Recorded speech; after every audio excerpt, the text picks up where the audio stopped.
Wolf, another U.S. Navy warship now in place tonight off the coast of Syria. The USS San Antonio has come through the Suez Canal north into the eastern Mediterranean, 300 Marines on board, part of the so-called prudent planning in advance of any U.S. military action. They will stay put for the next several days right there. But it is the intelligence everyone is focusing on tonight, an extraordinary level of detail about human intercepts, satellite intelligence, all kinds of intelligence that the U.S. learned about this attack. Let's start with right before the attack. What the case the U.S. is making is that they had intelligence that they got that unfolded that the Syrian forces were preparing to attack in the days before. Chemical weapons were being prepared. Forces were using their gas masks. On the day of the attack, August 21st, satellites detected rocket attacks in the neighborhoods. They calculated through intelligence means that those rockets were fired from regime-held areas. Hundreds of people began showing up at the hospitals, dying and injured.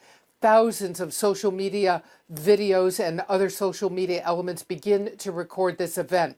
After the attack, intercepts, again, U.S. intelligence intercepts of senior regime officials in Syria discussing the fact that a chemical attack has taken place and a continued bombardment of those neighborhoods to try and wipe out any evidence before the UN inspectors show up. So I think at the bottom line here, Wolf, is what we saw today was an extraordinary level of detail about intercepts, human intelligence, and satellite intelligence.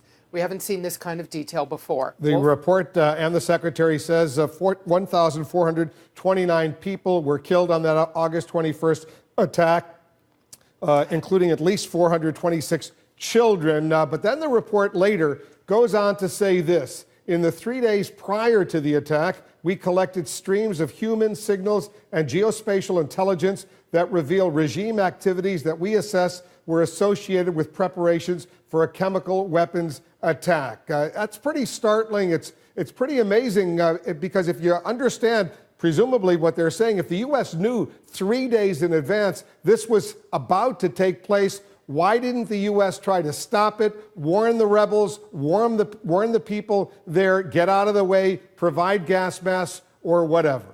You know, that's a really good question to which there is not a really good answer tonight, Wolf.